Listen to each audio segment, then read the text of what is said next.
China, Russia, Iran എന്ന് പറയുന്ന ഒരു അലയൻസ് ആയിട്ട് അത് രൂപപ്പെട്ടിരിക്കുന്നു. അത് അമേരിക്കയുടെയും അമേരിക്ക പിന്തുണയ്ക്കുന്ന ആളുകളുടെയും അവരുടെ ഹെജിമണി, അവരുടെ മേധാവിത്വത്തെ വെല്ലുവിളിക്കാൻ കഴിയുന്ന തരത്തിൽ വന്നിരിക്കുന്നു. അതിനെ തകർക്കുന്നതിന് വേണ്ടി അമേരിക്കൻ സാമ്രാജ്യത്വം കണ്ടുപിടിച്ച ഒരു പദ്ധതിയാണ്, ഒരു പദ്ധതിയുടെ ഭാഗമാണ് ഇപ്പോൾ നാം കാണുന്ന പശ്ചിമേഷ്യൻ പ്രശ്നം. ലോകത്തിലെ ഏറ്റവും വലിയ ജനാധിപത്യം, ഏറ്റവും പഴക്കമുള്ള ജനാധിപത്യം എന്ന് മേനി പറയുന്ന അമേരിക്ക, ഏറ്റവും മനുഷ്യാവകാശ സംരക്ഷകർ എന്ന് പറയുന്ന അമേരിക്ക, ഏറ്റവും വലിയ ജനാധിപത്യം എന്ന് പറയുന്ന ഇന്ത്യ, ജനാധിപത്യങ്ങളുടെ മുഴുവൻ മൊത്തക്കച്ചവടം ഏറ്റെടുത്തിരിക്കുന്ന യൂറോപ്യൻ രാജ്യങ്ങൾ, ഇവരാരെങ്കിലും ഈ പറയുന്ന തരത്തിൽ നിരപരാധികളായ 45,000 പേരെ ഒരു മതത്തിന്റെ വംശത്തിന്റെയും അടിസ്ഥാനത്തിൽ കൊന്നൊടുക്കിയിട്ട് അതിനെ അവസാനിപ്പിക്കണം എന്ന് പറഞ്ഞുകൊണ്ട് എന്തെങ്കിലും നടപടി എടുക്കുന്നുണ്ടോ? ഇന്ത്യ, ജപ്പാൻ, ഓസ്ട്രേലിയ, അമേരിക്ക, ഇവർ 4 പേരുമാണ് ആ സംഘടനയിലെ അംഗങ്ങൾ. എന്തിനാ? What is the purpose of the code? അതിന്റെ ലക്ഷ്യം എന്ന് പറയുന്നത് മറ്റൊന്നുമല്ല, ഏഷ്യയിലെ ഉയർന്നു വരുന്ന രാജ്യം ചൈനയാണ്. ആ ചൈനയെ അമേരിക്കയ്ക്ക് ഒറ്റയ്ക്ക് പ്രതിരോധിക്കാൻ കഴിയത്തില്ല.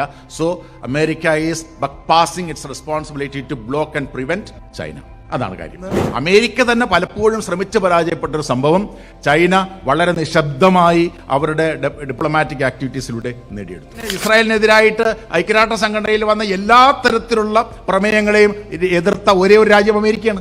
റൂൾസ് ബേസ്ഡ് വേൾഡ് ഓർഡർ അല്ലെങ്കിൽ ജനാധിപത്യം, മനുഷ്യാവകാശം എന്നൊക്കെ അമേരിക്ക പറയുമ്പോൾ നമ്മൾ ഏറ്റവും നമ്മുടെ മനസ്സിന്റെ ഉള്ളിലെങ്കിലും നമ്മൾ നന്നായിട്ടൊന്ന് ചിരിക്കണം. അത്രമാത്രം കാപട്യം നിറഞ്ഞ രാഷ്ട്രീയമാണ് അമേരിക്ക മുമ്പോട്ട് വയ്ക്കുന്നത്. അത് സാമ്രാജ്യത്വത്തിന്റെ രാഷ്ട്രീയമാണ്. പുറമേക്ക് ജനാധിപത്യവും മനുഷ്യാവകാശവും സ്വാതന്ത്ര്യവും തുല്യതയും ഒക്കെ പ്രഖ്യാപിക്കുന്ന അമേരിക്ക തന്നെയാണ് ലോകത്ത് അവരുടെ സാമ്രാജ്യത്വപരമായ മേധാവിത്വം നിലനിർത്താൻ വേണ്ടി അവർക്ക് താല്പര്യമില്ലാത്ത രാജ്യങ്ങളെ, അവരുടെ ശിങ്കിടി രാഷ്ട്രങ്ങൾ എന്ന് പറയുന്ന സബ് ഇമ്പീരിയലിസ്റ്റുകളെ ഉപയോഗിച്ചുകൊണ്ട് ഇല്ലാതാക്കിക്കൊണ്ടിരിക്കുന്നു എന്ന രാഷ്ട്രീയം നമ്മൾ മനസ്സിലാക്കണം. സിറിയ അമേരിക്കയുടെയും സയനിസ്റ്റുകളുടെയും അവസാനത്തെ അട്ടിമറിയാവില്ല. റഷ്യക്കെതിരെയും ചൈനയ്ക്കെതിരെയും അമേരിക്ക നടത്തുന്ന നീക്കങ്ങളുടെ ഭാഗം തന്നെയാണ് സിറിയയുടെ അട്ടിമറി. പ്രത്യയശാസ്ത്രപരമായി ശരീഅത്ത് നിയമങ്ങളുടെ അടിസ്ഥാനത്തിൽ ഇസ്ലാമിക രാഷ്ട്രമാണ് ഇവിടെ സ്ഥാപിക്കപ്പെടേണ്ടതെന്ന് പറയുന്ന HTS-ഉം കൂട്ടരും എല്ലാം കൂടെ ചേർന്നുകൊണ്ട് നടത്തിയ ആക്രമണങ്ങളെ അമേരിക്കയും തുർക്കിയും സൗദി അറേബ്യയും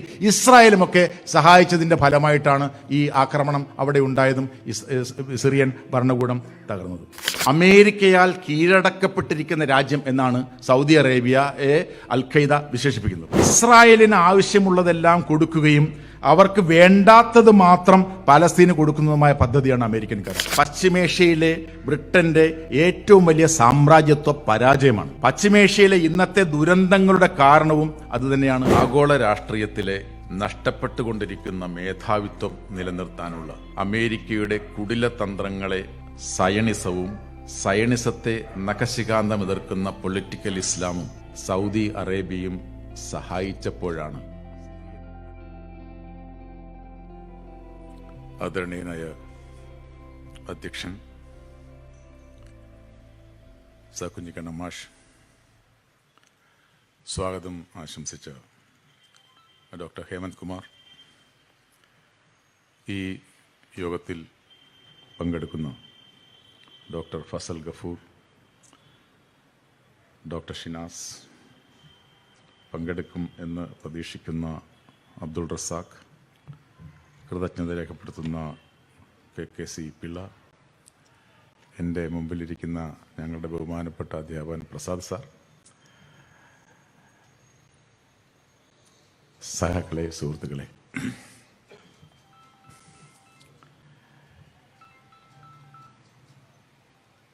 സിറിയയിലും പശ്ചിമേഷ്യയിലുമൊക്കെ നടക്കുന്ന സംഭവങ്ങളെക്കുറിച്ചൊന്നും അറിയാത്തവരല്ല എൻ്റെ മുന്നിലിരിക്കുന്നതെന്ന് നല്ലതുപോലെ അറിയാം.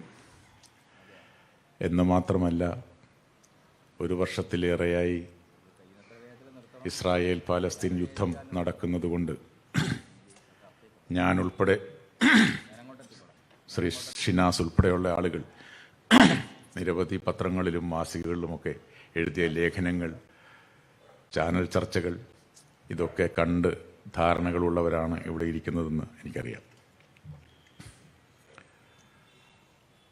അതുകൊണ്ട് ഞാൻ എൻ്റെ തരത്തിൽ ഒരു അധ്യാപകൻ എന്നുള്ള നിലയ്ക്ക് ഈ പ്രശ്നങ്ങളെ, ഇവിടെ നമ്മൾ ചർച്ച ചെയ്യാൻ പോകുന്ന പ്രശ്നങ്ങളെ ഒന്ന് നോക്കിക്കാണാം എന്ന് വിചാരിക്കുകയാണ്.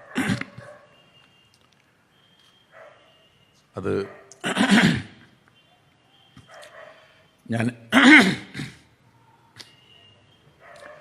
ഞാൻ എന്താണ് പറയാൻ ഉദ്ദേശിക്കുന്നതെന്ന് ആദ്യം പറഞ്ഞിട്ട് അതിൻ്റെ വിശദാംശത്തിലേക്ക് പോകാമെന്നാണ് ഞാൻ കരുതുന്നത്. ഞാൻ പറയാൻ പോകുന്ന കാര്യം ഇതാണ്.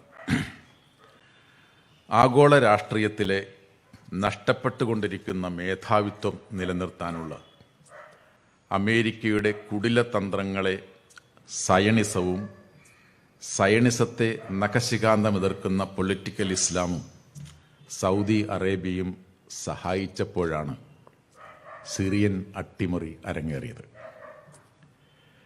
നമ്മുടെ ഇന്നത്തെ ചർച്ചകളുടെ കാഴ്ചപ്പാടിൽ പറഞ്ഞാൽ പശ്ചിമേഷ്യയിൽ പൊതുവെ നടക്കുന്നതും ഇപ്പോൾ സിറിയയിൽ പ്രത്യേകിച്ച് അരങ്ങേറിയതുമായ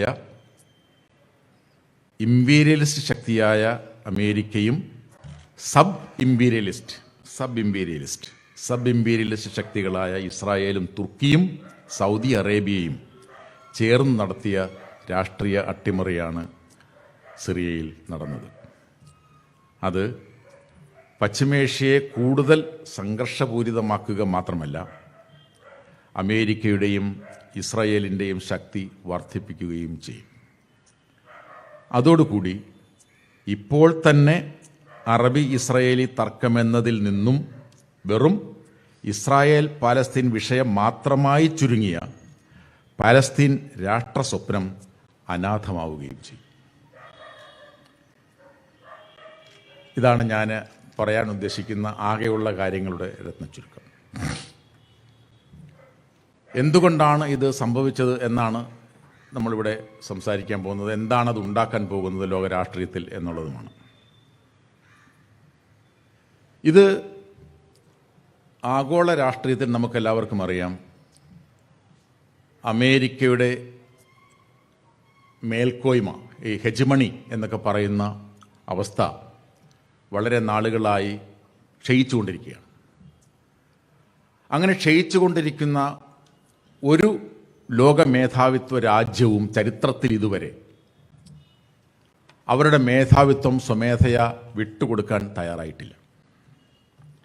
അങ്ങനെ നഷ്ടപ്പെട്ടുകൊണ്ടിരിക്കുന്ന ആ മേധാവിത്വം നിലനിർത്താനും തിരിച്ചു പിടിക്കാനുമുള്ള ശ്രമത്തിൻ്റെ ഭാഗമാണ് ലോകത്തൊട്ടാകെ നടക്കുന്ന, അത് ഇസ്രായേലിൽ നടക്കുന്ന കാര്യമാണെങ്കിലും നോർത്ത് കൊറിയയ്ക്കെതിരായി നടക്കുന്ന കാര്യമാണെങ്കിലും ഇപ്പോൾ സിറിയയിൽ നടന്ന കാര്യമാണെങ്കിലും വെനസ്വേലയിൽ നടന്നുകൊണ്ടിരിക്കുന്ന കാര്യമാണെങ്കിലും എവിടെയും നടക്കുന്ന കാര്യങ്ങളുടെ പിന്നിൽ ഇത്തരമൊരു ലക്ഷ്യമുണ്ട് എന്ന് നാം മനസ്സിലാക്കണം.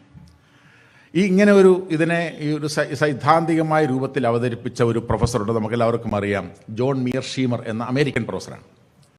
റിയലിസ്റ്റ് സിദ്ധാന്തത്തിൻ്റെ വക്താവായിട്ടുള്ള ചിന്തകനാണ് ജോൺ മീർഷീമർ. അദ്ദേഹത്തിൻ്റെ വളരെ പ്രസിദ്ധമായ ഒരു പുസ്തകമുണ്ട്, ഗ്രേറ്റ് ട്രാജഡി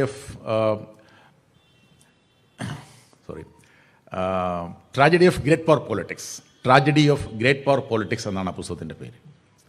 അതിൽ അദ്ദേഹം അവതരിപ്പിക്കുന്ന സിദ്ധാന്തമാണ് ഈ ഒഫൻസീവ് റിയലിസ്റ്റ് സിദ്ധാന്തം എന്നാണ് അതിന് പറയുന്നത്. റിയലിസ്റ്റ് സിദ്ധാന്തത്തിൻ്റെ വേറൊരു വകഭേദമാണ്. അതിനകത്ത് അദ്ദേഹം പറയുന്നുണ്ട്, ഒരു ഹെജിമോണിക് പവറും ലോക മേധാവിത്വം വഹിക്കുന്ന ഒരു രാജ്യവും ഒരു കാരണവശാലും ഒരു കാലത്തും അവരുടെ മേധാവിത്വം സ്വമേധയാ വിട്ടുകൊടുത്തിട്ടില്ല. അങ്ങനെ എന്നാൽ ക്ഷയിക്കുന്ന സന്ദർഭത്തിൽ ഈ ലോക മേധാവിത്വം നിലനിർത്താൻ അവർ ചെയ്യുന്ന ഒരു ജോലിയുണ്ട്. ആ പണിയെയാണ് ബക്ക് പാസിംഗ് എന്ന് പറയും.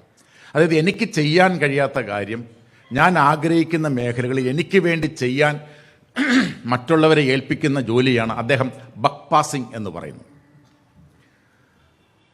അതിൻ്റെ കാരണം നമുക്കറിയാം. അദ്ദേഹം പറയുന്നത്, ഈ ജോൺ മീർഷീമർ പറയുന്നുണ്ട്, ഒരു രാഷ്ട്രത്തിന് ലോക മേധാവിത്വം, ഗ്ലോബൽ ഹെജിമണി ഉണ്ടാവണമെങ്കിൽ ലോകത്തിൻ്റെ എല്ലാ മേഖലകളിലും അവർക്ക് ആധിപത്യമുണ്ടാവണം. ഒരു മേഖലയിൽ പോലും ആ ആധിപത്യത്തെ, ലോകാധിപത്യത്തെ വെല്ലുവിളിക്കുന്ന തരത്തിൽ ഒരു രാഷ്ട്രം ഉയർന്നു വരാൻ പാടില്ല. അങ്ങനെ ആരെങ്കിലും ഉയർന്നു വരാൻ ശ്രമിച്ചാൽ ഈ ആഗോള മേധാവിത്വം വഹിക്കുന്ന രാജ്യത്തിന് നേരിട്ട് തടയാൻ പറ്റുന്നില്ലെങ്കിൽ അവരുടെ ശിങ്കിടികളെ ഉപയോഗിച്ചുകൊണ്ട് തടയണം. അതിനെയാണ് ഈ ബക്ക് പാസിംഗ് എന്ന് പറയുന്നത്. അദ്ദേഹം അമേരിക്കക്കാരനായതുകൊണ്ട് അദ്ദേഹത്തിൻ്റെതായ രീതിയിൽ അതിനെ കാണാൻ ശ്രമിക്കുകയാണ്. നമ്മളിപ്പോൾ നോക്കിയാൽ അറിയാം, ലോകത്തിൻ്റെ വിവിധ ഭാഗങ്ങളിൽ നിരവധി രാജ്യങ്ങൾ, ഇപ്പോൾ ഈ ഫരീദ് സക്കറിയൊക്കെ പറയും റൈസ് ഓഫ് ദ റെസ്റ്റ് എന്ന് പറയും. അമേരിക്ക പിന്നെ ഉയരുന്നില്ല, ബാക്കിയുള്ള രാജ്യങ്ങളാണ് ഉയരുന്നത് എന്ന് അദ്ദേഹം പറയും. അത് ബ്രസീലാവട്ടെ, ഇന്ത്യ ആവട്ടെ, ചൈന ആവട്ടെ, അങ്ങനെയുള്ള രാജ്യങ്ങളുടെ ഉയർച്ചയെക്കുറിച്ചാണ് Fareed Zakaria the rise of the rest എന്ന് പറയും. പോസ്റ്റ് അമേരിക്കൻ വേൾഡ് എന്ന പുസ്തകത്തിൽ അദ്ദേഹം പറയുന്നത് അങ്ങനെയാണ്. അപ്പോൾ അങ്ങനെ നിരവധി രാജ്യങ്ങൾ ഉയർന്നു വരുന്നുണ്ട്. ആ ഉയർന്നു വരുന്ന രാജ്യങ്ങളിൽ പലതും, പ്രത്യേകിച്ച് ചൈന, അമേരിക്കയുടെ മേധാവിത്വത്തെ വെല്ലുവിളിക്കുന്ന അവസ്ഥയിലേക്ക് വന്നിട്ടുണ്ട്. അതുകൊണ്ടാണ് ഈ ബക്പാസിങ്ങിൻ്റെ ഫലമായി, ഈ മീർ ഷിമർ പറയുന്നതിൻ്റെ ഫലമായിട്ട് ഈ ക്വാഡ് പോലെയുള്ള, നമുക്കറിയാം ക്വാഡ് എന്ന് പറയുന്ന സംഘടന ഏഷ്യയിലുണ്ട്. ഇന്ത്യ, ജപ്പാൻ, ഓസ്ട്രേലിയ, അമേരിക്ക, ഇവർ 4 പേരുമാണ് ആ സംഘടനയിലെ അംഗങ്ങൾ. എന്തിനാ, what is the purpose of the quad? അതിൻ്റെ ലക്ഷ്യം എന്ന് പറയുന്നത് മറ്റൊന്നുമല്ല, ഏഷ്യയിലെ ഉയർന്നു വരുന്ന രാജ്യം ചൈനയാണ്. ആ ചൈനയെ അമേരിക്കയ്ക്ക് ഒറ്റയ്ക്ക് പ്രതിരോധിക്കാൻ കഴിയത്തില്ല. So America is passing its responsibility to block and prevent China. അതാണ് കാര്യം. അപ്പോൾ അതുകൊണ്ട് അങ്ങനെ ഈ ബക്ക് പാസിംഗ് എന്ന് പറയുന്നതിനെ നമുക്ക് നമ്മുടെ ഒരു പ്രത്യയശാസ്ത്ര കണ്ണിലൂടെ നോക്കുമ്പോൾ നമുക്ക് പറയാം, America as an imperial power is deputing or delegating its responsibility to prevent China in this area. അതിനെ നമ്മൾ പറയുന്നത്, അമേരിക്ക ഇമ്പീരിയലിസ്റ്റ് ശക്തിയായിട്ടുള്ള അമേരിക്ക, അതിൻ്റെ സബ് ഇമ്പീരിയലിസ്റ്റ് രാജ്യങ്ങളായിട്ട് കുറേ രാജ്യങ്ങളുണ്ട്. ആ സബ് ഇമ്പീരിയലിസ്റ്റ് രാജ്യങ്ങളാണ് ഈ പറയുന്ന രാജ്യങ്ങളെല്ലാം. ഇന്ത്യ ഉൾപ്പെടെയുള്ള രാജ്യങ്ങളെ നമുക്ക് അങ്ങനെ കരുതാം. ഞാനതിലേക്ക്, അതിൻ്റെ ഒരു സൈദ്ധാന്തികമായ വശത്തിലേക്ക് ഞാൻ പിന്നെ വരാം. അപ്പോൾ ഇമ്പീരിയലിസ്റ്റ് രാജ്യത്തിന് ചെയ്യാൻ കഴിയാത്ത കാര്യങ്ങൾ ചെയ്യുന്നതിന് വേണ്ടി ഏൽപ്പിച്ചിട്ടുള്ള ഉത്തരവാദിത്തങ്ങൾ അങ്ങനെ നാം പ്രശ്നങ്ങളെ നോക്കിക്കാണാൻ ശ്രമിച്ചാൽ ഒരുപാട് കാര്യങ്ങൾ നമുക്ക് ക്ലിയർ ആവും. അങ്ങനെ ഈ പറഞ്ഞ തരത്തിലുള്ള ഒരു സൈദ്ധാന്തികമായ തലം, ഇപ്പോൾ ഇവിടെ എന്തുകൊണ്ടാണ് നമ്മളിത് ചർച്ച ചെയ്യേണ്ട കാര്യം? ഇത് വെറും ഒരു അട്ടിമറിയല്ലേ? ഇതിനെ നമ്മൾ അങ്ങനെ കണ്ടാൽ പോരെ? സിറിയയിലെ ഒരു ഭരണകൂടത്തെ ജനങ്ങൾ, അവിടുത്തെ കുറേ ആൾക്കാർ വന്ന് ഭരണകൂടത്തെ അട്ടിമറിച്ചൊരു സംഭവമാണോ ഇത്? അല്ല. അതുകൊണ്ടാണ് ഞാൻ പറഞ്ഞത്, ഞാനിപ്പോൾ പറഞ്ഞ ഈ സബ് ഇമ്പീരിയലിസം എന്ന് പറയുന്ന കോൺസെപ്റ്റ് അവതരിപ്പിച്ചതൊരു ബ്രസീലിയൻ ചിന്തകനാണ്, എഴുത്തുകാരനാണ്. റൂയി മൗറോ മരീനി എന്നാണ് അദ്ദേഹത്തിൻ്റെ പേര്. ഈ ബ്രസീലിയൻ സബ് ഇമ്പീരിയലിസത്തെക്കുറിച്ച് അദ്ദേഹം 1972 എഴുതിയ പുസ്തകമാണ്. ആ പുസ്തകത്തിൽ അദ്ദേഹം ഈ സബ് ഇമ്പീരിയലിസം എന്താണ്, ആരൊക്കെയാണ് ഈ സബ് ഇമ്പീരിയലിസ്റ്റുകൾ എന്ന് പറയുന്നുണ്ട്. ഞാനത് വളരെ ഒന്ന് രണ്ട് പോയിന്റ് ബൈ പോയിന്റ് ബുള്ളറ്റ് രീതിയിൽ നിങ്ങളുടെ ഇവിടെ ഇരിക്കുന്ന ശ്രോതാക്കളുടെ അറിവിലേക്ക് അവതരിപ്പിക്കാമെന്ന് കരുതാം. ഒന്ന്, ഈ സബ് ഇമ്പീരിയലിസ്റ്റുകളുടെ സ്വഭാവം അദ്ദേഹം പറയുന്നത്, ഒന്ന്, സാമ്രാജ്യത്വത്തിനും ഈ പെരിഫറി എന്ന് പറഞ്ഞാൽ കോർ പെരിഫറി എന്ന് പറയുന്ന ഈ ഇമാനുവൽ ബാലസ്റ്റീനൊക്കെ അവതരിപ്പിച്ച ഡിപ്പെൻഡൻസ് തിയറിയുടെ ഭാഗമായിട്ട് നിൽക്കുന്ന ആളാണ് ഈ മരീനി. അപ്പോൾ അദ്ദേഹം പറയുകയാണ്, ഈ കോർ പെരിഫറി, അതായത് വലിയ രാജ്യങ്ങൾ, പിന്നെ ചെറിയ ചെറിയ വികസിത രാജ്യങ്ങൾ അങ്ങനെയുള്ള രാജ്യങ്ങളാണ് പെരിഫറി എന്ന് പറയുന്നത്. അപ്പോൾ ഈ സാമ്രാജ്യത്വത്തിൻ്റെയും ഈ ചെറിയ പാവപ്പെട്ട രാജ്യങ്ങളുടെയും ഇടയ്ക്ക് നിൽക്കുന്ന മധ്യവർത്തികളാണ് ഈ സബ് ഇമ്പീരിയലിസ്റ്റുകൾ എന്ന് പറയുന്നത്. ഒന്നാമത്തെ സവിശേഷത അതാണ്. രണ്ട്, ഈ സബ് ഇമ്പീരിയലിസ്റ്റുകൾ ആഗോള മുതലാളിത്തത്തിൽ സജീവ പങ്കാളികളായിരിക്കും. നിങ്ങളിത് വായിച്ചു കഴിയുമ്പോൾ നിങ്ങളുടെ മനസ്സിൽ ഈ രാജ്യങ്ങളുടെ പടങ്ങൾ നിങ്ങൾ സ്വാഭാവികമായിട്ടും വരും. രണ്ടാമത്തെ കാര്യം. മൂന്ന്, അവർ ഈ പറഞ്ഞ ഇമ്പീരിയലിസ്റ്റ് ആയിട്ടുള്ള ഡെവലപ്ഡ് ആയിട്ടുള്ള രാജ്യങ്ങളെ ആശ്രയിച്ച് നിൽക്കുന്ന രാജ്യങ്ങളാണ്, സാമ്പത്തികമായി ഈ രാജ്യങ്ങളെ ആശ്രയിച്ച് നിൽക്കുന്ന രാജ്യങ്ങളാണ് ഈ സബ് ഇമ്പീരിയലിസ്റ്റ് രാഷ്ട്രങ്ങൾ. ഈ രാജ്യങ്ങൾ ഈ ഇമ്പീരിയലിസ്റ്റ് രാജ്യത്തിൻ്റെ രാഷ്ട്രീയവും സൈനികവുമായ ഉത്തരവാദിത്തങ്ങൾ അവരവരുടെ പ്രദേശങ്ങളിൽ നടപ്പിലാക്കാൻ ശ്രമിക്കുന്നവരാണ് സബ് ഇമ്പീരിയലിസ്റ്റുകൾ. മറ്റൊന്ന്, പ്രാദേശികമായി അവരുടെ മേഖലയിൽ അവർ നേതാക്കന്മാരായിട്ട് നിൽക്കും. അവർ നേതാക്കന്മാരായിട്ട് നിന്നുകൊണ്ട് ഈ അവരുടെ വലിയ മേധാവിയുടെ ഉത്തരവാദിത്തങ്ങൾ കൂടി ഇവർ നിർവഹിക്കാനായിട്ട് ശ്രമിക്കും. അതോടൊപ്പം ഈ പെരിഫറൽ, അതായത് ഒരു പ്രാദേശിക തലത്തിൽ മേധാവിയായിട്ട് നിൽക്കുന്ന രാജ്യം അവരുടെ ചുറ്റുമുള്ള കൊച്ചു കൊച്ചു രാജ്യങ്ങളെ ചൂഷണം ചെയ്യാനും ഇവർ താല്പര്യം കാണിക്കും. എന്ന് മാത്രമല്ല, ഈ രാജ്യങ്ങൾ അവരുടെ യജമാനനെ അനുകരിക്കാനുള്ള ശ്രമം എന്താണോ അവിടെ നടക്കുന്നത് അതുപോലെ അനുകരിക്കാനുള്ള ശ്രമം ഈ സബ് ഇമ്പീരിയലിസ്റ്റ് രാജ്യങ്ങൾ സ്വീകരിക്കും. അവസാനത്തേത്, ഇവരുടെ മറ്റൊരു പ്രത്യേകത, പ്രത്യയശാസ്ത്രപരവും സാംസ്കാരികവുമായി ഈ നേതാവിൻ്റെ സംസ്കാരം എന്താണോ, പ്രത്യയശാസ്ത്രം എന്താണോ, അത് സ്വന്തം ഉത്തരവാദിത്വമായി സ്വന്തം സെൽഫായി അവതരിപ്പിക്കാനായിട്ട് ശ്രമിക്കുകയും ചെയ്യും. ഇങ്ങനെയുള്ള സവിശേഷതകളാണ് ഈ സബ് ഇമ്പീരിയലിസ്റ്റുകൾ എന്നുള്ള നിലയ്ക്ക് ഈ മരീനി അവതരിപ്പിക്കുന്നത്. അപ്പം നമ്മൾ കാണേണ്ട കാര്യം, ഇങ്ങനെ നമ്മൾ നോക്കുമ്പോൾ നമുക്ക് ഈ പറഞ്ഞ തരത്തിൽ വെറുമൊരു അട്ടിമറിയാണോ അവിടെ നടന്നിരിക്കുന്നത് എന്നുള്ള ചിന്തയിലേക്ക് നമ്മൾ വരണം. അങ്ങനെ നമ്മൾ നോക്കുമ്പോൾ നമുക്കറിയാം അത് ഏഷ്യയിലെ ക്വാഡാവട്ടെ, പശ്ചിമേഷ്യയിലെ വെസ്റ്റേൺ ക്വാഡാവട്ടെ, I2U2 എന്നൊക്കെ പറയുന്ന ഇസ്രായേൽ, ഇന്ത്യ, UAE, USA മുതലായ കൂട്ടായ്മകളാവട്ടെ, ഇതെല്ലാം അതിൻ്റേതായിട്ടുള്ള രാഷ്ട്രീയ സവിശേഷതകളുള്ള ഒരു പദ്ധതിയായി നമുക്ക് കാണാൻ കഴിയും. ഒന്നത്. പശ്ചിമേഷ്യയിലേക്ക് വന്നാൽ നമുക്കറിയാം ആഗോള മേധാവിത്വം നിലനിർത്തുന്നതിന് വേണ്ടി എല്ലാ മേഖലകളിലും അമേരിക്കയുടേതായിട്ടുള്ള ഈ സബ് ഇമ്പീരിയലിസ്റ്റുകൾക്ക് ഉത്തരവാദിത്വം ഡെലിഗേറ്റ് ചെയ്ത് കൊടുത്തിട്ടുണ്ട്. പശ്ചിമേഷ്യയിൽ എന്താ അവർ നേരിടുന്ന പ്രശ്നം? ആഗോളതലത്തിൽ തന്നെ നമുക്കറിയാം ഒന്നാമത്തെ സാമ്പത്തിക സൈനിക ശക്തിയാണ് അമേരിക്കയെങ്കിൽ രണ്ടാമത്തെ സാമ്പത്തിക സൈനിക രാഷ്ട്രീയ ശക്തിയാണ് ഇപ്പോൾ ചൈന. അപ്പോൾ ചൈന, അമേരിക്ക തന്നെ അവരുടെ എല്ലാ റിപ്പോർട്ടുകളിലും, എല്ലാ പഠന റിപ്പോർട്ടുകളിലും ഗവേഷണ റിപ്പോർട്ടുകളിലും അമേരിക്കൻ ഭരണകൂടം പുറപ്പെടുവിക്കുന്ന റിപ്പോർട്ടുകളിലെല്ലാം ആവർത്തിച്ച് പറയുന്ന കാര്യമുണ്ട്, ചൈനയാണ് ഞങ്ങൾ നേരിടുന്ന വെല്ലുവിളി. ഈ അഫ്ഗാനിസ്ഥാനിൽ നിന്ന് അവർ 2020 അവിടെ മാറിയപ്പോൾ ബൈഡൻ അന്ന് പറഞ്ഞൊരു കാര്യമുണ്ട്, ഞങ്ങൾ ഈ അഫ്ഗാനിസ്ഥാനിൽ നിൽക്കേണ്ട കാര്യമില്ല, ഞങ്ങളുടെ മുമ്പിൽ അഫ്ഗാനിസ്ഥാൻ ഒരു വിഷയമല്ല, ഞങ്ങളുടെ മുമ്പിലുള്ള ഏറ്റവും പ്രധാന വിഷയം ചൈനയാണ്. ഞങ്ങൾക്ക് ചൈനയെ പ്രതിരോധിക്കണമെങ്കിൽ ഞങ്ങളുടെ എനർജി മുഴുക്കെ, ഞങ്ങളുടെ സോഴ്സസ് മുഴുക്കെ ഞങ്ങളിലേക്ക് ആവാഹിച്ച് കൊണ്ടുവന്നാൽ മാത്രമേ ചൈന എന്ന് പറയുന്ന രാജ്യത്തിൻ്റെ വെല്ലുവിളി നേരിടാൻ കഴിയും. അപ്പോൾ ചൈന എന്ന് പറയുന്നത് അവരുടെ മുമ്പിൽ ഒരു വലിയ വെല്ലുവിളിയായിട്ട് മാറി, അവരുടെ അധീശത്വത്തിനെതിരായിട്ടുള്ള വെല്ലുവിളിയായി മാറിയിട്ട് കുറേ വർഷങ്ങളായി. അപ്പോൾ അതുകൊണ്ടാണ് അവർ ഈ എല്ലാ മേഖലയിൽ നിന്നും മാറി ഈ ചൈനയെ പ്രതിരോധിക്കുന്നതിനുള്ള ഇപ്പോൾ എല്ലാ തരത്തിലുള്ള സാങ്ഷൻസും ഏർപ്പെടുത്തിക്കൊണ്ട്, എല്ലാ തരത്തിലുള്ള ടെക്നോളജിക്കൽ സാങ്ഷൻസും ഏർപ്പെടുത്തിക്കൊണ്ട് ചൈനയെ ഏതെല്ലാം വിധത്തിൽ തടയാമോ ആ വിധത്തിലെല്ലാം തടയാൻ ശ്രമിക്കുന്നതിൻ്റെ കാരണം അതാണ്. പശ്ചിമേഷ്യയിലെ രാഷ്ട്രീയം എന്താണ്? പശ്ചിമേഷ്യയിൽ നമുക്കറിയാം, പശ്ചിമേഷ്യയിലെ വലിയ ശക്തിയായി ചൈന മാറാൻ തുടങ്ങിയപ്പോൾ പല പല മാർഗങ്ങളിലൂടെ അവർ ഒരുപാട് അമേരിക്ക കാണിക്കുന്ന പോലെ മറ്റു രാജ്യങ്ങൾ കാണിക്കുന്ന പോലെ വലിയ ബഹളങ്ങളൊന്നും ഉണ്ടാക്കുന്നില്ല. ഏറ്റവും പ്രധാനപ്പെട്ടത് ബെൽറ്റ് റോഡ് ഇനിഷ്യേറ്റീവ് എന്ന് പറയുന്ന അവരുടെ ആഗോള പദ്ധതിയാണ്. ഈ ആഗോള പദ്ധതിയിൽ പശ്ചിമേഷ്യയിലുള്ള സൗദി അറേബ്യ ഉൾപ്പെടെയുള്ള എല്ലാ രാജ്യങ്ങളും ഈ ബെൽറ്റ് റോഡ് ഇനിഷ്യേറ്റീവ് പദ്ധതിയിൽ അംഗങ്ങളാണ്.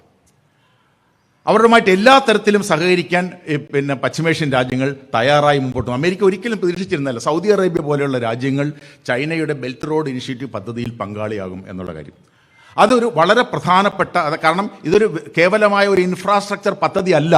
ഈ ബെൽറ്റ് റോഡ് ഇനിഷ്യേറ്റീവ് പദ്ധതി നമുക്ക് എല്ലാവർക്കും അറിയാം.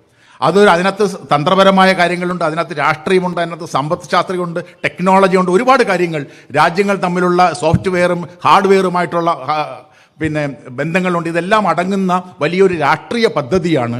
ചുരുക്കത്തിൽ പറഞ്ഞാൽ, വളരെ നേരിട്ട് പറഞ്ഞാൽ, ചൈന എന്ന് പറയുന്ന രാജ്യം ലോകത്തെ വലിയ ശക്തിയായി മാറുന്നതിന് വേണ്ടിയിട്ട് ചൈന ആവിഷ്കരിച്ച് നടപ്പിലാക്കുന്ന ഒരു പദ്ധതിയാണ് ബെൽറ്റ് റോഡ് ഇനിഷ്യേറ്റീവ് പദ്ധതി. ആ പദ്ധതിയിൽ പശ്ചിമേഷ്യയിലെ രാജ്യങ്ങൾ അംഗങ്ങളായി വന്നിരിക്കുന്നു.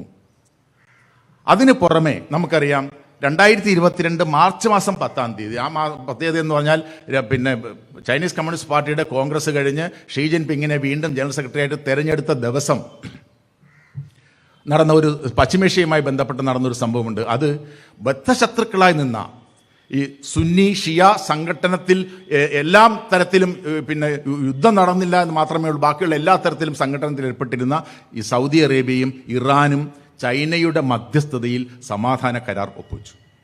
അവർ എംബസി തുടങ്ങാൻ തീരുമാനിക്കുന്നു, പരസ്പര ബന്ധങ്ങൾ തുടങ്ങാൻ തീരുമാനിക്കുന്നു.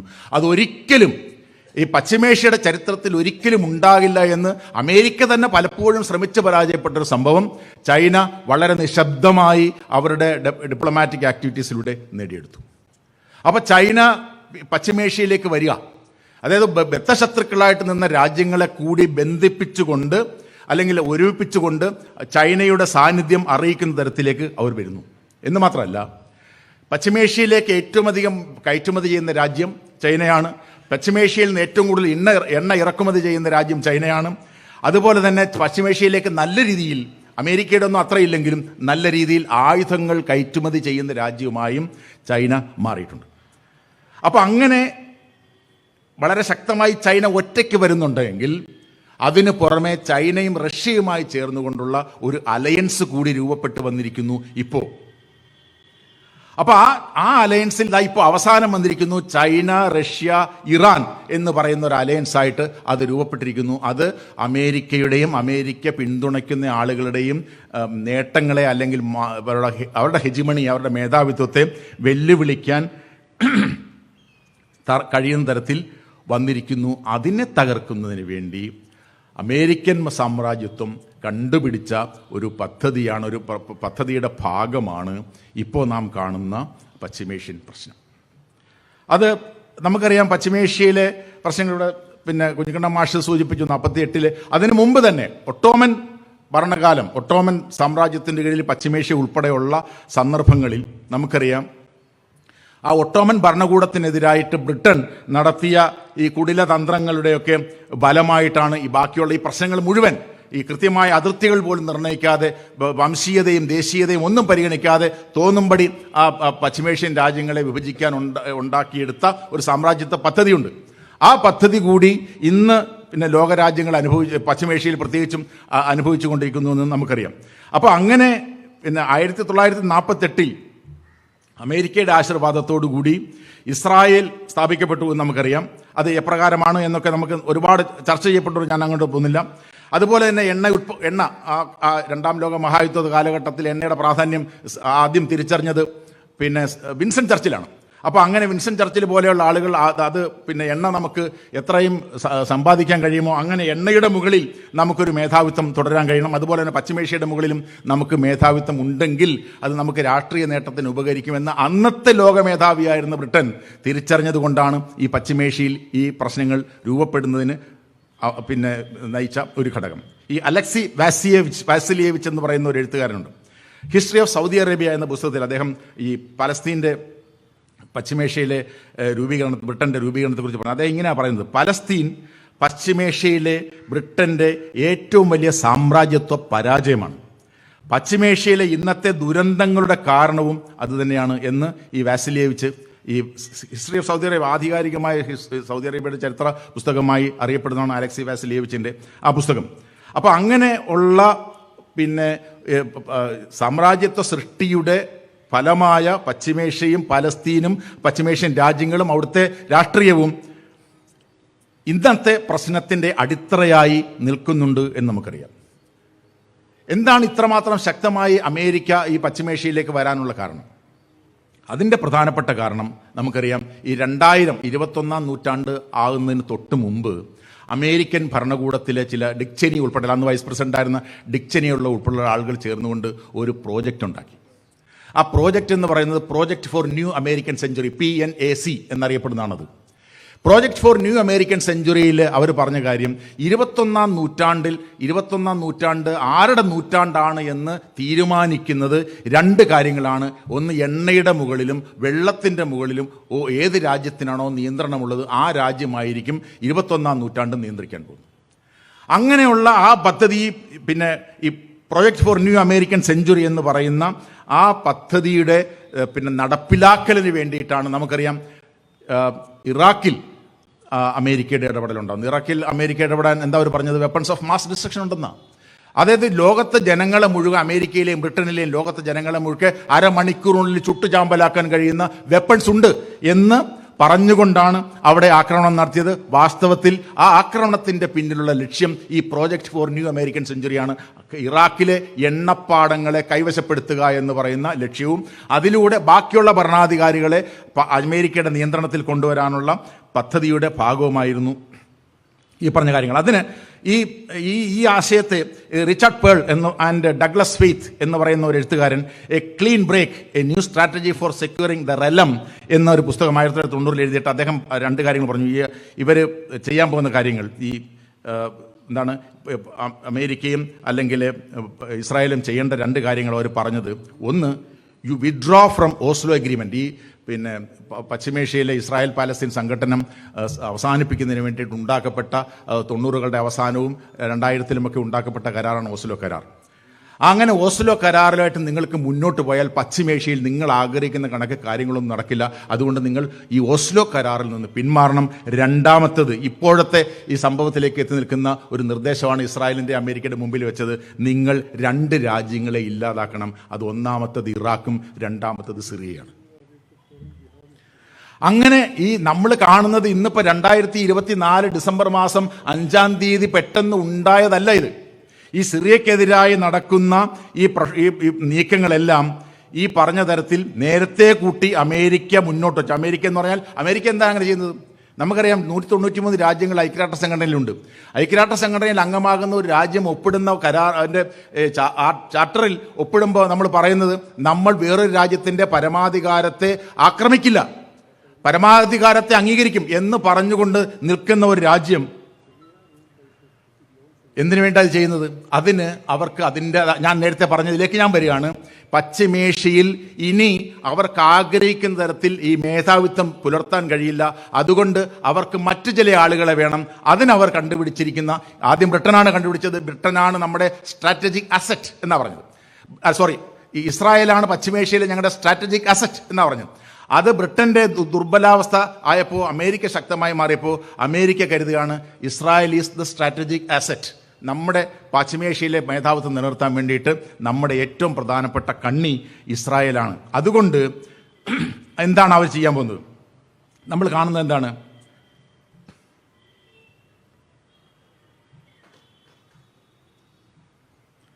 നമ്മൾ ഒന്ന് രണ്ട് കാര്യങ്ങൾ കാണുന്നുണ്ട്.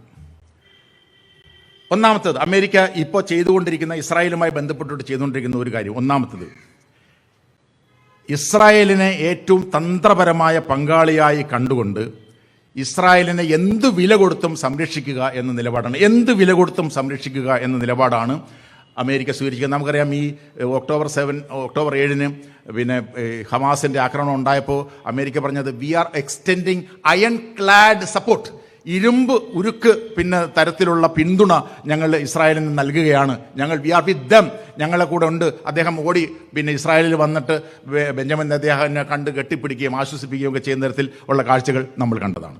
അപ്പോൾ എന്ത് വില കൊടുത്തും ഇസ്രായേലിനെ സംരക്ഷിക്കുക എന്നത് അമേരിക്കയുടെ ഈ പദ്ധതിയുടെ ഭാഗമാണ്. അതോടൊപ്പം സൗദി ഉൾപ്പെടെയുള്ള രാജ്യങ്ങളെ കൂടെ നിർത്തുക. സൗദി അറേബ്യയെക്കുറിച്ച് അൽ ഖയ്ദ പറയുന്നത് ഒരു വളരെ പ്രസിദ്ധമായൊരു വാചകമുണ്ട്. അമേരിക്കയാൽ കീഴടക്കപ്പെട്ടിരിക്കുന്ന രാജ്യം എന്നാണ് സൗദി അറേബ്യയെ അൽ ഖയ്ദ വിശേഷിപ്പിക്കുന്നത്. അപ്പോൾ അവരെ, അതായത് ഈ ഇസ്രായേൽ മാത്രമല്ല, ഇസ്രായേലിനെ പരസ്യമായി പൊതുവെ പുറമെ എതിർക്കുന്ന സൗദി അറേബ്യയെ കൂടി നമ്മുടെ കൂടെ നിർത്തുക എന്ന് മാത്രമല്ല, മൂന്നാമത്തത് അവർ ചെയ്യുന്നത് എല്ലാ ശത്രു രാജ്യങ്ങളെയും, നമ്മുടെ കണ്ണിലെ കരടായിരിക്കുന്ന മുഴുവൻ രാജ്യങ്ങളെയും തകർക്കുക. നമുക്കറിയാം 2003 പിന്നെ ഇസ്രായേലിനെ, ഇറാഖിനെ ഇല്ലാതാക്കി, 2011 ലിബിയയെ ഇല്ലാതാക്കി, അതിനു മുമ്പ് ഇവിടെ അഫ്ഗാനിസ്ഥാനെ ഇല്ലാതാക്കി. ഇതെന്ന് പറയുന്നത് അവരുടെ പദ്ധതികളെ എതിർക്കുന്നവരോ അത് പദ്ധതികൾക്കെതിരായിട്ട് നിൽക്കുന്നവരോ, ഇവിടെ സിറിയയെക്കുറിച്ച് പറഞ്ഞതുപോലെ അമേരിക്കയുടെ നിലപാടുകൾക്ക് തത്വാധിഷ്ഠിതമായ നിലപാടിൽ നിന്നുകൊണ്ട് എതിർത്ത പിന്നെ സിറിയ എന്ന് പറയുന്ന രാജ്യം അവസാനിപ്പിക്കപ്പെടേണ്ട രാജ്യമാണ് എന്നുള്ള നിഗമനത്തിൽ എത്തുന്നത് ഈ തരത്തിലാണ്. കാരണം നമ്മുടെ മേധാവിത്വത്തെ ആരൊക്കെ ചോദ്യം ചെയ്യുന്നുവോ അവരെയൊക്കെ അവസാനിപ്പിക്കേണ്ടതുണ്ട്. അപ്പോൾ നമ്മൾ പറയും, ഈ പൊളിറ്റിക്കൽ ഇസ്ലാമിനെ കുറിച്ച് ഞാൻ വളരെ വലിയ പിന്നെ സംഭാഷണത്തിലോട്ട് പോകുന്നില്ല. കാരണം നമ്മുടെ ഇവിടെ പറയുന്ന പോലെ ഈ പൊളിറ്റിക്കൽ ഇസ്ലാം എന്ന് പറയുന്നത് ഞാൻ മനസ്സിലാക്കുന്നത് ഒരു ആശയമാണ്. ആ ആശയത്തിനകത്ത് നിരവധി കൈവഴികളുണ്ട്. ഒരു 100 കൈവഴികളുള്ള ഒരു സമ്പ്രദായമാണ് പൊളിറ്റിക്കൽ ഇസ്ലാം. അത് ചിലർ നമുക്കറിയാം, ഒറ്റ വാചകത്തിൽ പറഞ്ഞാൽ ഇസ്ലാമിൻ്റെ തത്വങ്ങൾ ഉപയോഗിച്ചുകൊണ്ട് ഒരു രാഷ്ട്ര സംവിധാനത്തെ ഉണ്ടാക്കിയെടുക്കുന്ന പ്രക്രിയ നമുക്ക് പൊളിറ്റിക്കൽ ഇസ്ലാം എന്ന് പറയാം. അങ്ങനെ പൊളിറ്റിക്കൽ ഇസ്ലാമിൽ വരുന്നതിന് ഇപ്പോൾ ഈ നമുക്ക് സമാധാനപരമായ മാർഗത്തിലൂടെ പോകാം, സംഘടനത്തിൻ്റെ മാർഗത്തിലൂടെ പോകാം. പിന്നെ ഇത് രണ്ടുമല്ലാത്ത വളരെ സമൂഹത്തിന് ഈ രാഷ്ട്രീയത്തിൻ്റെ ഇടപെടലില്ലാതെ പിന്നെ ആദ്യമൊക്കെ ഈ ചില സംഘടനകൾ ചെയ്ത പോലെ വളരെ ആക്ടിവിസ്റ്റ് സിവിൽ സൊസൈറ്റി ഓർഗനൈസേഷൻസിലൂടെ പോകാം. ഇങ്ങനെയൊക്കെയുള്ള തരത്തിൽ പല കൈവഴികളിലൂടെ പ്രയോഗിക്കാവുന്ന ഒരു ആശയഗതിയാണ് പൊളിറ്റിക്കൽ ഇസ്ലാം എന്നുള്ളത് കൊണ്ട് ഞാൻ അതിൻ്റെ ആ ഒരു ആസ്പെക്റ്റിനകത്ത് ഞാൻ വലുതായിട്ട് ഇടപെടുന്നില്ല. അപ്പോൾ എന്തായാലും ഞാനിത് പറഞ്ഞതിൻ്റെ കാരണം, ഈ അഫ്ഗാനിസ്ഥാനിൽ ഉണ്ടായ നേട്ടം, ഈ താലിബാൻ അല്ലെങ്കിൽ മുജാഹിദീനുകൾക്കും അല്ലെങ്കിൽ താലിബാനും അൽ ഖയ്ദയ്ക്കും ഒക്കെ ഉണ്ടായ നേട്ടത്തെ അവർ പറയുന്നത് ആദ്യമായി വെസ്റ്റേൺ രാജ്യങ്ങൾക്കെതിരായി പൊളിറ്റിക്കൽ ഇസ്ലാം നേടിയ വിജയമാണെന്നാണ്. അങ്ങനെ അതിനെ വിശേഷിപ്പിക്കുന്നുണ്ട്.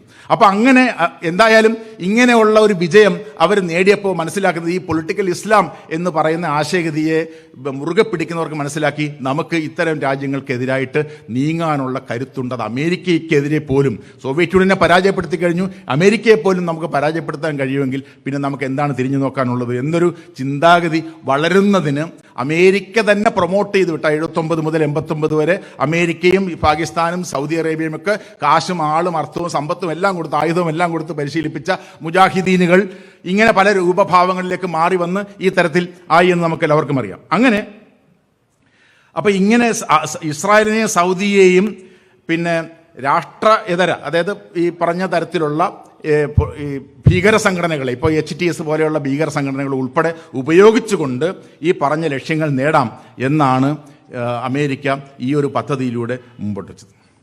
അപ്പോൾ ഇവിടെ നമ്മൾ കാണേണ്ട ഒരു കാര്യം, ഈ ഇസ്രായേലും എന്ത് ചെയ്താലും അതിനെ കണ്ണും പൂട്ടി അംഗീകരിക്കുന്ന, പിന്തുണയ്ക്കുന്ന ഒരേ ഒരു രാജ്യം അമേരിക്കയാണ്, ഏറ്റവും പ്രധാനപ്പെട്ട രാജ്യം. അപ്പോൾ ഇതിനെതിരായിട്ട് പിന്നെ ഈ എന്താണ് മീർഷീമറും സ്റ്റീഫൻ വോൾട്ടും എന്ന് പറയുന്ന രണ്ടുപേർ ചേർന്നൊരു പുസ്തകം എഴുതിയിട്ടുണ്ട്. Israel lobby and US foreign policy എന്നൊരു പുസ്തകം എഴുതിയിട്ടുണ്ട്. അതിനകത്ത് ആരൊക്കെയാണ്, എങ്ങനെയൊക്കെയാണ് ഇസ്രായേൽ അമേരിക്കൻ രാഷ്ട്രീയത്തെ നിയന്ത്രിക്കുന്നത് എന്ന് പറയുന്നുണ്ട്. അപ്പോൾ വളരെ കൃത്യമായി അദ്ദേഹം പറയുന്നുണ്ട്, ജൂവിഷ് ലോബിയുണ്ട്, ക്രിസ്ത്യൻ ഇവാഞ്ചലിസ്റ്റുകളുണ്ട്. ക്രിസ്ത്യൻ ഇവാഞ്ചലിസ്റ്റുകളെ ക്രിസ്ത്യൻ സയനിസ്റ്റുകൾ എന്നാണ് പറയുന്നത്. ഈ ഇപ്പോൾ നമ്മൾ ഈ കേരളത്തിലൊക്കെ ഇപ്പോൾ അങ്ങനെയുള്ള കുറേ ആൾക്കാരുണ്ട്. ഈ എന്താണ് യഹൂദരല്ല, ക്രൈസ്തവരാണ്, പക്ഷേ അവർ തന്നെയും ഈ സയനിസത്തെ പിന്നെ സപ്പോർട്ട് ചെയ്യുന്ന ആളുകളായിട്ട് മാറുന്നുണ്ട്. അപ്പോൾ ക്രിസ്ത്യൻ സയനിസ്റ്റുകൾ എന്നാണ് അവരെ അദ്ദേഹം വിളിക്കുക. അപ്പോൾ അങ്ങനെയുള്ള നിരവധി ഗ്രൂപ്പുകൾ പിന്നെ ആണിപ്പോൾ അമേരിക്കയിൽ ഇസ്രായേലിന് അനുകൂലമായി കാര്യങ്ങൾ തീരുമാനിക്കുന്നതിലേക്ക് കൊണ്ടുവരുന്നത് എന്ന് ഈ സ്റ്റീഫൻ വോൾട്ടും ജോൺ മീർഷീമറും ചേർന്ന് എഴുതിയ പുസ്തകത്തിൽ പറയുന്നുണ്ട്. അതിന് പുറമെ നമുക്കറിയാം, ഇപ്പോൾ ഏറ്റവും അധികം അമേരിക്ക പിന്നെ ഇസ്രായേൽ ചെയ്തുകൊണ്ടിരിക്കുന്നത് നെതന്യാഹു വിസം എന്ന് പറയുന്ന വിസമുണ്ട്. നെതന്യാഹു വിസം എന്ന് പറയുന്നത് നെതന്യാഹു മുന്നോട്ട് വയ്ക്കുന്ന അതോറിറ്റേറിയൻ ക്യാപിറ്റലിസം, ഈ സമഗ്രാധിപത്യം പിന്നെ പ്രൊമോട്ട് ചെയ്യുന്ന മുതലാളിത്ത സമ്പ്രദായം, റേഷ്യൽ നാഷണലിസം, വംശീയതയുടെ അടിസ്ഥാനത്തിലുള്ള ദേശീയത, അതായത് പോപ്പുലിസ്റ്റ് ഒരു സിദ്ധാന്തത്തിൻ്റെ ഒരു പ്രത്യേകതയാണ് ഇതെല്ലാം. അപ്പോൾ ഇക്കണോമിക് ആൻഡ് ടെക്നോളജിക്കൽ മൈറ്റ്, അതായത് പെഗാസസ് പോലെയുള്ള പിന്നെ കാര്യങ്ങൾ പിന്നെ ടെക്നോളജി ഡെവലപ്പ് ചെയ്യുക. അങ്ങനെ ടെക്നോളജി ഡെവലപ്പ് ചെയ്തുകൊണ്ട് വലിയ രാജ്യം, നിങ്ങൾ ഒരു ആന്റണി ലോവൻസ്റ്റീൻ എന്ന് പറയുന്ന ആളൊരു പുസ്തകം എഴുതിയിട്ടുണ്ട്.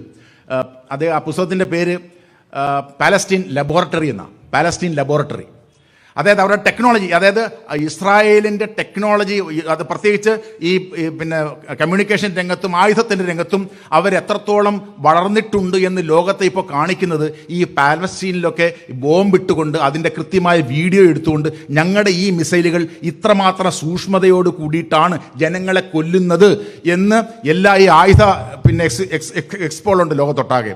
ആ എക്സ്പോകളിലൊക്കെ അവർ പറയുന്നത്, ഞങ്ങളുടെ ആയുധങ്ങൾ ഇത്ര കൃത്യതയോടെ ആളുകളെ കൊല്ലുകയാണ്, അല്ലെങ്കിൽ ഞങ്ങളുടെ പിന്നാണ് ഈ വാക്കി ടാക്കികൾ ഇത്ര കൃത്യതയോടെ ആളുകളെ കൊല്ലുകയാണ്, ഞങ്ങളുടെ മൊബൈൽ ഉപയോഗിച്ചുകൊണ്ട് ലോകത്തെല്ലാ തരത്തിലുള്ള വിവരങ്ങൾ ചോർത്തിക്കൊണ്ടിരിക്കുകയാണ്. ഈ തരത്തിൽ ഇതിനെല്ലാം അവർ ഉപയോഗിക്കുന്നത് ഇസ്രായേൽ പാലസ്തീനിൽ ഇപ്പോൾ നടത്തിക്കൊണ്ടിരിക്കുന്ന യുദ്ധത്തിൻ്റെ ചിത്രങ്ങളും വീഡിയോകളുമാണ്. അപ്പോൾ അങ്ങനെ ജനങ്ങൾ, അതായത് ലൈവ് ഷോയാണ് കാണിച്ചുകൊണ്ടിരിക്കുന്നത്.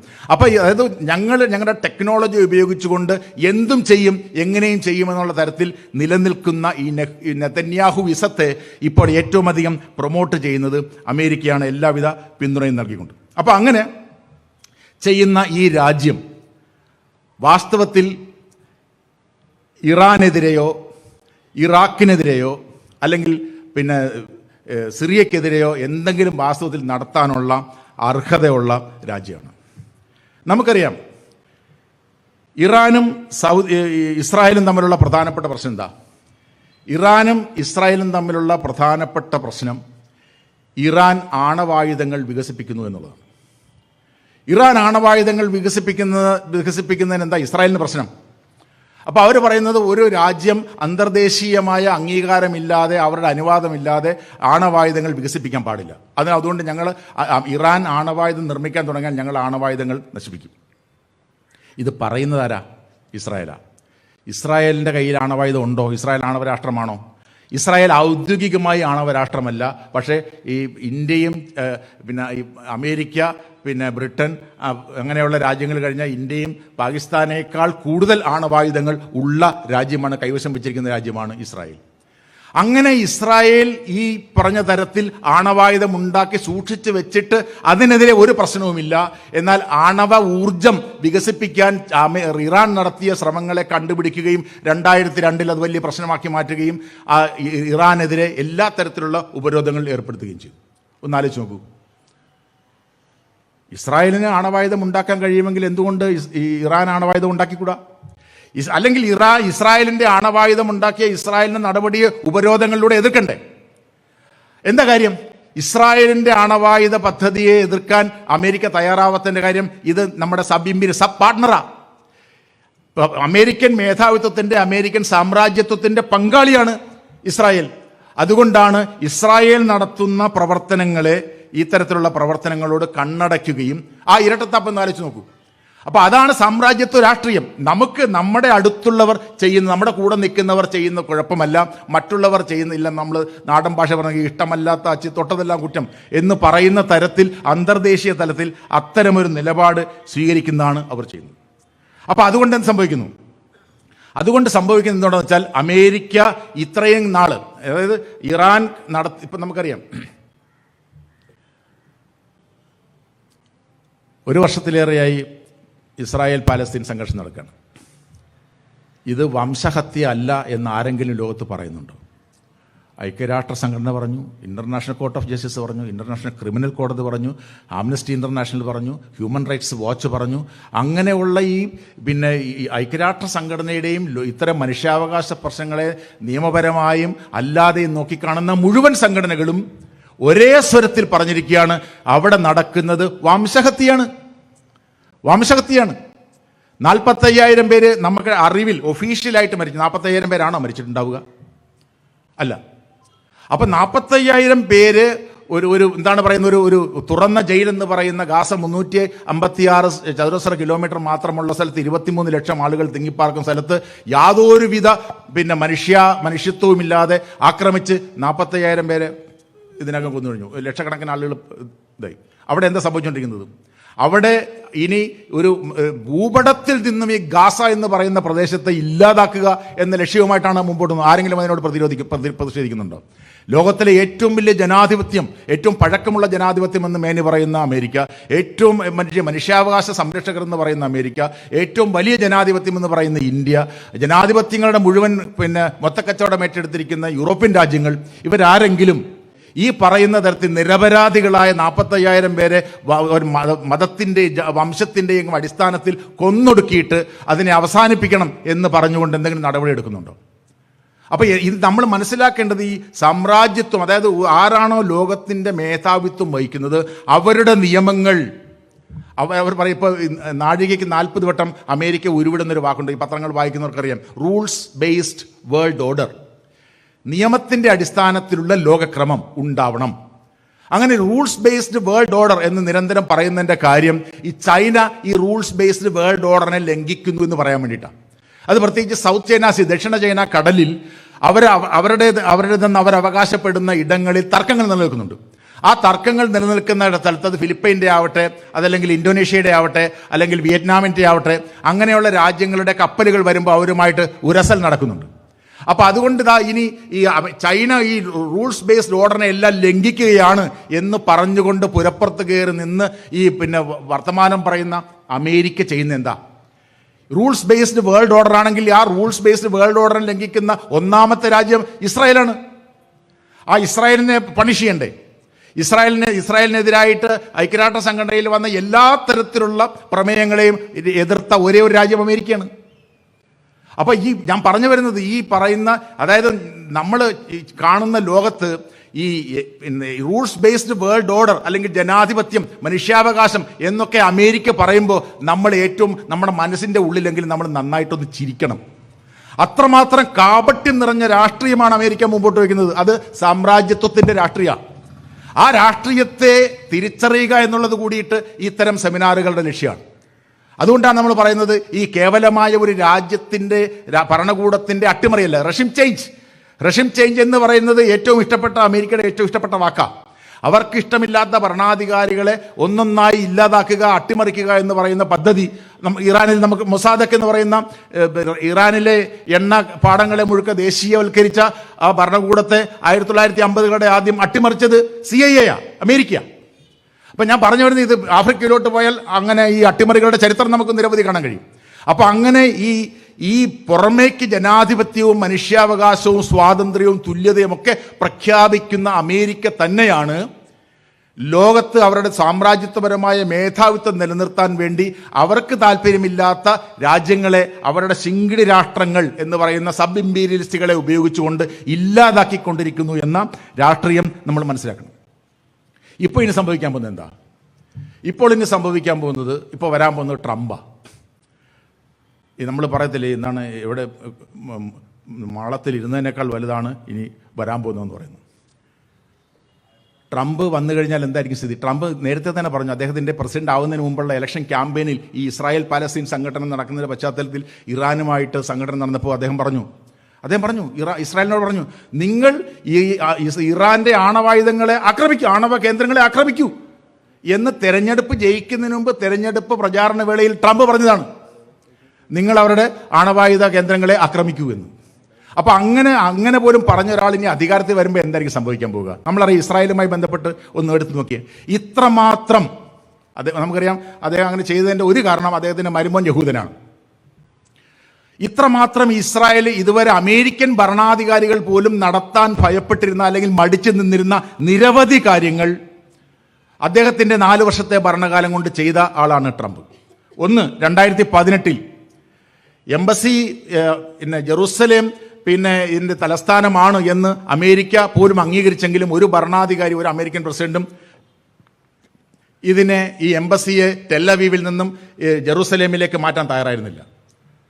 ട്രംപ് പറഞ്ഞു, 2018 പറഞ്ഞു, നമ്മൾ നമ്മുടെ എംബസി ജെറൂസലേമിലേക്ക് മാറ്റണം, നമ്മുടെ തലസ്ഥാനം അവതായിട്ട് അംഗീകരിച്ചുകൊണ്ട് നമ്മൾ അങ്ങോട്ട് മാറ്റണം. ഒന്ന്, ഈ അമേരിക്ക യുണൈറ്റഡ് നേഷൻസിന്റെ ഈ പലസ്തീന് വേണ്ടിയിട്ടുള്ള റിലീഫ് ആൻഡ് വർക്ക്സ് ഏജൻസി ഉണ്ടായിരുന്നു. അതിന് ഈ റെഫ്യൂജികൾക്ക് ഭക്ഷണവും സംരക്ഷണവും കൊടുക്കുന്ന ഒരു ഏജൻസിയാണ് അൺട്ര എന്ന് പറയുന്ന ഏജൻസി. 2018 അതിനുള്ള സാമ്പത്തിക സഹായം പൂർണ്ണമായും നിർത്താൻ ട്രംപ് തീരുമാനിച്ചു.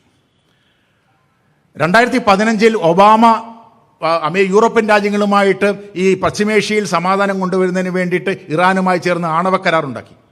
2015 2018 ഇദ്ദേഹം അധികാരത്തിൽ വന്നു. 2018 ആണവ കരാറിൽ നിന്ന് അദ്ദേഹം, അതോടുകൂടിയിട്ടാണ് വീണ്ടും പശ്ചിമേഷ്യയിൽ സംഘർഷം രൂക്ഷമായത്. ട്രംപിന്റെ സംഭാവനയാണത്. ഗോലാൻ ഹൈറ്റ്സ്, ഇപ്പൊ സിറിയയുടെ കയ്യിൽ നിന്നും 1967 യുദ്ധത്തിൽ ഇസ്രായേൽ പിടിച്ചെടുത്ത ഗോലാൻ ഹൈറ്റ്സിനെ കുറിച്ച് ട്രംപ് പറയുന്നത്, ഗോലാൻ ഹൈറ്റ്സ് ഇസ്രായേലിന്റെ തന്നെയാണ്, അതിനകത്ത് ഇനി സിറിയയ്ക്ക് പങ്കൊന്നുമില്ല. ഇദ്ദേഹം പറഞ്ഞ കാര്യമാണ്. ഇനി അതിനകത്ത് റോളൊന്നുമില്ല.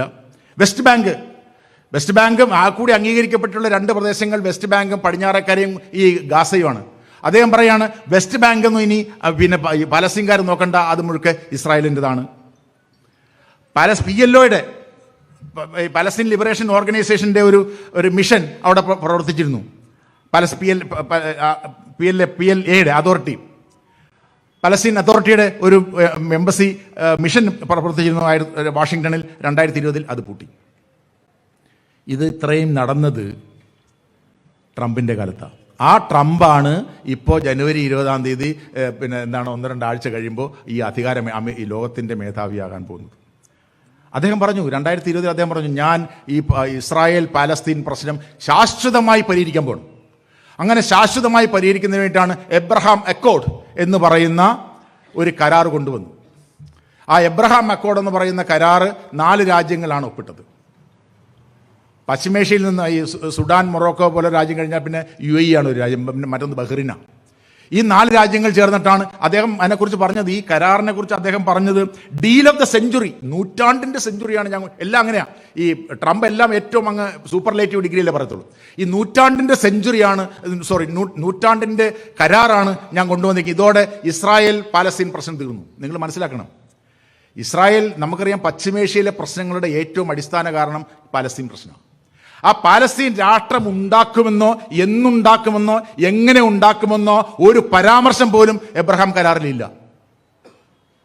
പിന്നെ എങ്ങനെയാ ലോകത്ത് സമാധാനം ഉണ്ടാക്കാൻ കഴിയുന്നത്, പശ്ചിമേഷ്യ സമാധാനം ഉണ്ടാക്കാൻ കഴിയുന്നത്? അങ്ങനെ ഈ പെരുമ്പറയടിച്ചു കൊണ്ടുവന്ന ആ മഷി ഉണങ്ങുന്നതിന് മുമ്പ് തന്നെ സംഘർഷം 2021 ഇസ്രായേൽ പാലസ്തീൻ യുദ്ധം ഉണ്ടായി. അതിനെക്കുറിച്ച് ഇദ്ദേഹത്തിൻ്റെ ഈ കരാറിനെ കുറിച്ച് ഈ ഡീൽ ഓഫ് ദ സെഞ്ചുറി എന്ന് പറയുന്ന ഡീൽ ഓഫ് ദ സെഞ്ചുറി എന്ന് പറഞ്ഞ എബ്രഹാം അക്കോർഡിനെ കുറിച്ച് ഈ മഹ്മൂദ് അബ്ബാസ്, പലസ്തീൻ അതോറിറ്റിയുടെ ചെയർമാൻ, പറഞ്ഞത് it is slap of the century, ഞങ്ങളുടെ നൂറ്റാണ്ടിൽ ഞങ്ങൾക്കേറ്റ ഏറ്റവും വലിയ പ്രധാനപ്പെട്ട കരണത്തടിയാണ് ഈ അക്കോർഡ് എന്നാണ്. അതിനെക്കുറിച്ച് ഈ കരാർ വന്നപ്പോൾ പിന്നെ Robert Mali and Aaron David എന്ന് പറയുന്ന രണ്ട് പ്രധാനപ്പെട്ട അമേരിക്കൻ എഴുത്തുകാർ പറഞ്ഞു, ഇസ്രായേലിന് ആവശ്യമുള്ളതെല്ലാം കൊടുക്കുകയും അവർക്ക് വേണ്ടാത്തത് മാത്രം പലസ്തീന് കൊടുക്കുന്നതുമായ പദ്ധതിയാണ് അമേരിക്കൻ കരാർ. ഇസ്രായേലിന് വേണ്ടതെല്ലാം കൊടുത്തു കഴിഞ്ഞിട്ട് അവർക്ക് വേണ്ടാത്തത് അവിടെ ഇവിടെയൊക്കെ ഉള്ള ചില എൻക്ലേവ്സ് മാത്രം ഈ പലസ്തീന് കൊടുത്താൽ മതി എന്ന് പറയുന്ന തരത്തിലാണ് ആ കരാർ വന്നത്. അതിനെ വിശേഷിപ്പിച്ചുകൊണ്ടാണ് അദ്ദേഹം പറഞ്ഞത്, ഇസ്രായേലിന് ആവശ്യമുള്ളതെല്ലാം കൊടുക്കുകയും അവർക്ക് വേണ്ടാത്തത് മാത്രം പിന്നെ ഈ പലസ്തീന് കൊടുക്കുന്നതുമായ കരാറാണ് എബ്രഹാം കരാർ. അപ്പോൾ അങ്ങനെ ഈ ഓരോ മേഖലയിലും തങ്ങളുടെ ആധിപത്യം ഉറപ്പിക്കാൻ ആവശ്യമായിട്ടുള്ളതെല്ലാം റൂൾസ് ബേസ്ഡ് വേൾഡ് ഓർഡർ എന്നോ ഹ്യൂമൻ റൈറ്റ്സ് എന്നോ ഡെമോക്രസി എന്നോ യാതൊരു വ്യത്യാസവുമില്ലാതെ നടപ്പിലാക്കിക്കൊണ്ടിരിക്കുന്ന രാജ്യമാണ് ഇവർ. വേറൊരു ഈ പറഞ്ഞ കാര്യത്തിലുള്ള അവരുടെ ഇരട്ടത്താപ്പിനെ കുറിച്ചുകൂടി 2-3 വാക്കുകൾ പറയാം. 1980-ലും 88-ലും ഒരു യുദ്ധം നടന്നു, ഇറാഖ് ഇറാൻ യുദ്ധം നടന്നപ്പോൾ ഏറ്റവും അധികം കെമിക്കൽ വെപ്പൺസ് ഇറാനെതിരെ ഉപയോഗിച്ചത് ഇറാഖാണ്. അന്ന് നമ്മളാരും ഇറാഖിനെതിരായി അമേരിക്ക നിങ്ങൾ കെമിക്കൽ വെപ്പൺസ് രാസായുധങ്ങൾ ഉപയോഗിക്കുന്നു എന്ന് പറഞ്ഞ് ഒരു വാക്ക് നമ്മൾ കേട്ടില്ല. പക്ഷെ നമ്മൾ ഈ സിറിയയിൽ പിന്നെ ഭീകരന്മാർ സിറിയൻ ഭരണകൂടത്തിനെതിരായി ആക്രമണം നടത്തിയപ്പോൾ നടന്നോ ഇല്ലയോ എന്ന് പോലും ഉറപ്പാക്കാൻ കഴിയാത്ത കാര്യങ്ങളിൽ വരെ ഈ രാസായുധം പ്രയോഗിച്ചു എന്ന് പറഞ്ഞിട്ട് ഈ അമേരിക്കൻ പട്ടാളം നേരിട്ട് ഇടപെടാൻ വരെ തുടങ്ങിയ സംഭവം നമ്മൾ കണ്ടതാണ്.